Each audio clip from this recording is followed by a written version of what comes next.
السلام علیکم ورحمۃ اللہ وبرکاتہ۔ بسم اللہ الرحمن الرحیم۔ سامعین و ناظرین، آپ کے سامنے دروس اللغت العربیۃ لغیر الناطقین بہا کے جزء اول کے 10 اسباق پیش کیے جا چکے ہیں۔ ان تمام اسباق کو اسٹیپ بائی اسٹیپ ترتیب سے دیکھیے تاکہ ہر آنے والے اسباق آپ کو اچھی طرح سمجھ میں آئے، کیونکہ مبتدئین بگنر سے یعنی ابتدا سے سیکھنے والوں کے لیے شروع کے اسباق دیکھے بغیر بعد میں آنے والے اسباق سمجھ میں نہیں آ سکتے۔ گویا پچھلا سبق ہر اگلا یعنی آنے والی سبق کو سمجھنے کے لیے موقوف علیہ ہے۔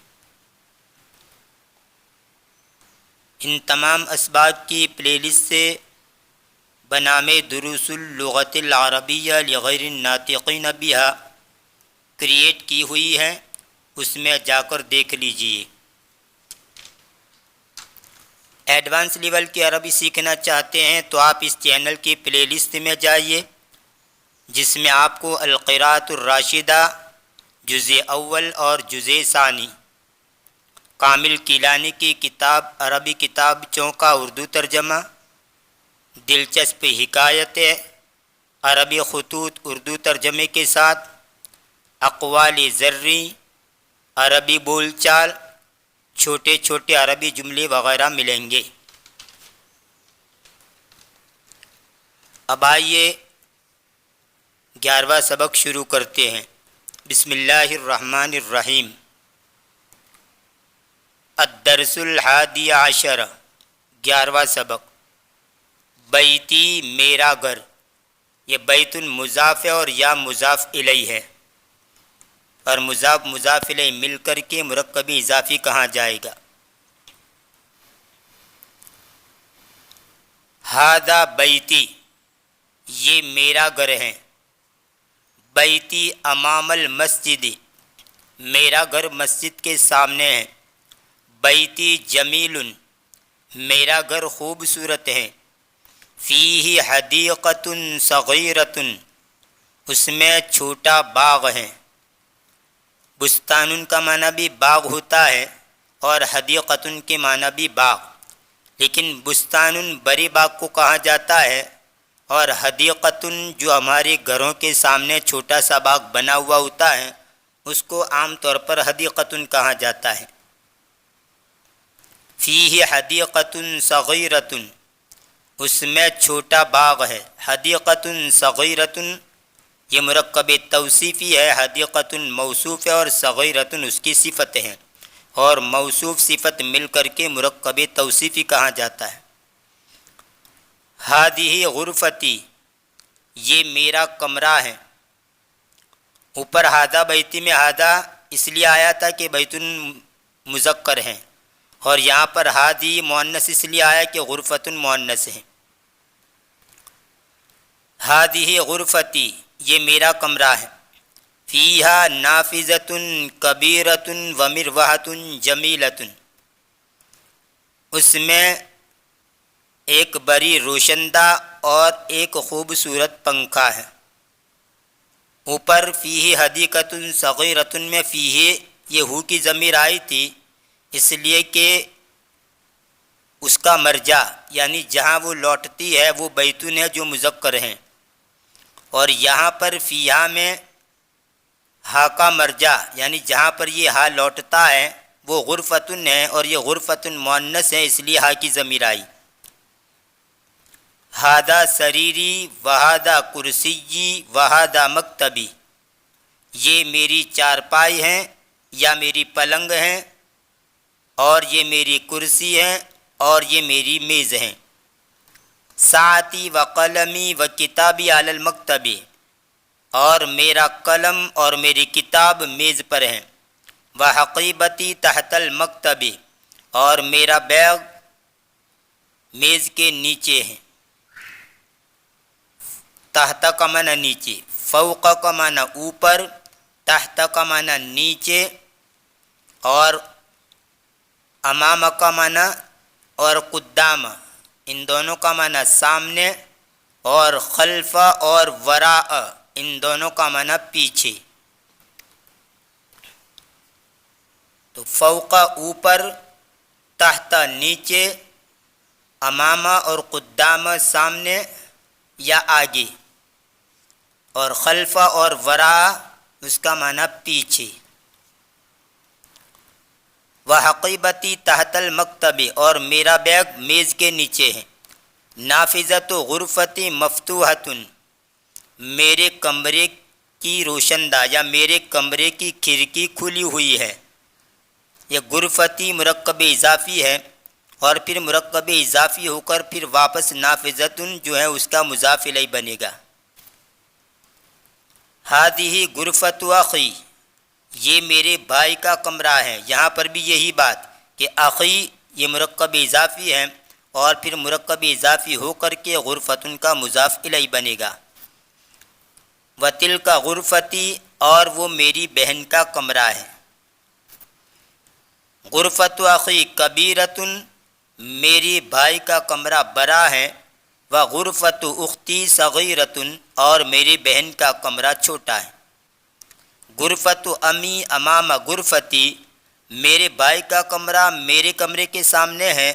وغرفت اختی امام المطبخ، اور میری بہن کا کمرہ کچن کے سامنے ہے، باورچی خانے کے سامنے ہے۔ لی اخ واحد اسمہ اسامۃ، میرا ایک بھائی ہے جس کا نام اسامہ ہے۔ ولی اخت واحدۃ اسمہا سعاد، اور میری ایک بہن ہے جس کا نام سعاد ہے۔ ابی و امی فی تلک الغرفۃ الکبیرہ، میرا باپ اور میری ماں اس بڑے کمرے میں ہیں۔ یاد رہے حرف جر کے بعد اگر تلک آئے گا تو اس کا ترجمہ آپ کریں گے اس، وہ نہیں کریں گے، اس کریں گے۔ اسماء اشارہ کی بحث میں نے تفصیل سے اس سے پہلے بیان کر دیا ہے کہ ہذا اور ہذہ اس کا ترجمہ یہ ہوتا ہے، لیکن کبھی کبھی اس کا ترجمہ اس بھی ہوتا ہے، اور ذالک اور تلک اس کا ترجمہ وہ ہوتا ہے لیکن کبھی کبھی اس ہوتا ہے۔ جب مجرور کی شکل میں یہ آئیں گے تو ہذا ہذہ کا ترجمہ اس ہوگا، اور ذالک اور تلک کا ترجمہ اس ہوگا۔ ابی و امی فی تلک الغرفۃ الکبیرۃ، میرا باپ اور میری ماں اس بڑے کمرے میں ہیں۔ انا احب ابی و امی، میں میرے باپ اور میری ماں سے محبت کرتا ہوں۔ و احب اخی و اختی، اور میں میرے بھائی اور میری بہن سے محبت کرتا ہوں۔ تمارین مشق، اقرأ وکتب، پڑھ اور لکھ۔ یہ مذکر کے لیے بولیں گے اقرأ وکتب، اور اگر مؤنث کے لیے کہنا ہو تو آپ کہیں گے اقرئی وکتبی، پڑھ اور لکھ۔ تو میل کے لیے اقرأ وکتب، اور فیمیل کے لیے اقرئی وکتبی پڑھیں گے، یا لگا دیں گے اس کے ساتھ۔ من فی ھذا البیت، اس گھر میں کون ہے؟ من کا معنی کون، اور ایک من کا معنی ہوتا ہے کس۔ جب یہ مجرور کی شکل میں ہوگا تو اس کا معنی ہوگا کس۔ جیسے اسی کے ساتھ اگر میں یہ لفظ بڑھا دوں ابن من فی ھذا البیت، تب ترجمہ یہ ہوگا کہ اس گھر میں کس کا لڑکا ہے۔ ابن من، ابن مضاف بنے گا اور من مضاف الیہ، یعنی مجرور کی شکل ہو جائے گی۔ ابن من، کس کا بیٹا، فی ھذا البیت، اس گھر میں ہے۔ تو من کا معنی کون بھی ہوتا ہے، اور من اگر مجرور کی شکل میں آئے حرف جر کے بعد یا وہ مضاف الیہ بنتا ہو تو اس کا ترجمہ کس ہوگا۔ اس من کو من استفہامیہ کہا جاتا ہے۔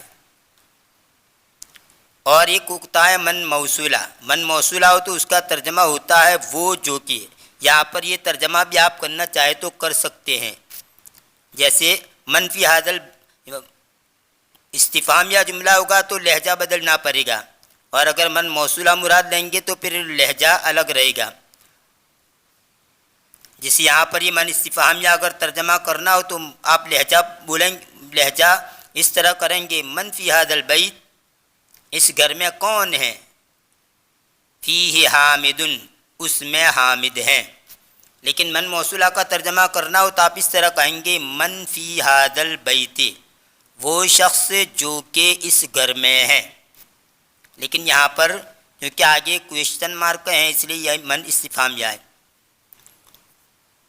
موصولہ کی بحث آپ آگے چل کر پڑھ لیں گے۔ ماذا فی الحقیبۃ، بیگ میں کیا ہے، فیہا کتابی و قلمی و دفتری، اس میں میری کتاب اور میرا قلم اور میری کاپی ہے۔ من فی السیارۃ، گاڑی میں کون ہے، فیہا ابی و امی و اخی و اختی، اس میں میرا باپ اور میری ماں اور میرا بھائی اور میری بہن ہے۔ اس میں جو یہ یا ہے، اس یا کا ترجمہ ہوگا میرا، کہیں میرا، کہیں میری، کہیں میرے، جیسا جیسا موقع ہو۔ ابھی میرا باپ تو یا میرا کا ترجمہ کرتے ہیں، اور امی میری ماں تو یہاں پر میری بولتے ہیں۔ تو کہیں میرا، کہیں میری، کہیں میرے، جیسا موقع و محل ہو اسی کے مطابق ترجمہ ہوگا۔ من فی مسجد الجامعۃ الآن، من فی مسجد، جامعہ کی مسجد میں ابھی کون ہے، من فی مسجد الجامعۃ الآن، ابھی جامعہ کی مسجد میں کون ہے۔ ما فیہا احد، اس میں کوئی نہیں ہے، یہاں ما کا معنی ہوگا نہیں۔ اس ما کو کہا جاتا ہے ما نافیہ۔ ما کی بہت سی اقسام ہیں۔ ما موصولہ، جس کا ترجمہ ہوتا ہے وہ چیز جو کہ، جیسا کہ اوپر کہا من استفہامیہ بھی ہوتا ہے، من موصولہ بھی ہوتا ہے، اسی طرح ما استفہامیہ، جس کا معنی استفہامیہ بھی ہوتا ہے، نافیہ بھی ہوتا ہے، موصولہ بھی ہوتا ہے۔ یہاں پر ما نافیہ ہے جس کا ترجمہ ہوتا ہے نہیں۔ ما فیہ احد، اس میں کوئی نہیں ہے۔ اور ایک ما استفہامیہ ہوتا ہے جسے ما ھذا، یہ کیا ہے، یہاں پر ما کا معنی کیا ہوا، یہ ما استفہامیہ ہے۔ اور ما فیہ، اگر اتنا جملہ کہے اور ما موصولہ کا ترجمہ کرنا ہو تو آپ کہیں گے وہ چیز جو کہ اس میں ہے۔ جیسے قرآن کریم کے اندر للہ ما فی السماوات و ما فی الارض، اس میں ما موصولہ ہے کہ اللہ ہی کے لیے ہے وہ چیز، اللہ ہی کی ملکیت ہے وہ چیز جو آسمانوں میں اور جو زمین میں ہے، تو یہاں پر ما موصولہ ہے۔ من فی ھذی الغرفۃ، اس کمرے میں کون ہے، فیھا المدیر، اس میں پرنسپل ہیں، محتمم ہیں۔ اقرأ، پر، احب ابی و امی، میں میری باپ اور میری ماں سے محبت کرتا ہوں۔ احب اخی و اختی، میں میرے بھائی اور میری بہن سے محبت کرتا ہوں۔ احب زمیلی، میں میرے ساتھی سے محبت کرتا ہوں۔ احب استادی، میں میرے استاد سے محبت کرتا ہوں۔ احب اللہ، میں اللہ سے محبت کرتا ہوں۔ احب النبی صلی اللہ علیہ وسلم، میں نبی صلی اللہ علیہ وسلم سے محبت کرتا ہوں۔ احب اللغۃ العربیۃ، میں عربی زبان سے محبت کرتا ہوں۔ واقعتاً عربی زبان سے محبت کرنی چاہیے۔ ایک دانش مند نے بڑی اچھی بات کہی ہے کہ اگر کوئی آدمی مجھے عربی زبان کے اندر گالی دے دے تو یہ مجھے زیادہ پسندیدہ ہے اس کے مقابلے میں کہ کسی اور زبان کے اندر وہ میری تعریف کرے۔ یعنی عربی زبان میں کوئی گالی دے تو میں اس کو پسند کروں گا اس کے مقابلے میں کہ کسی اور زبان کے اندر وہ میری تعریف کرے۔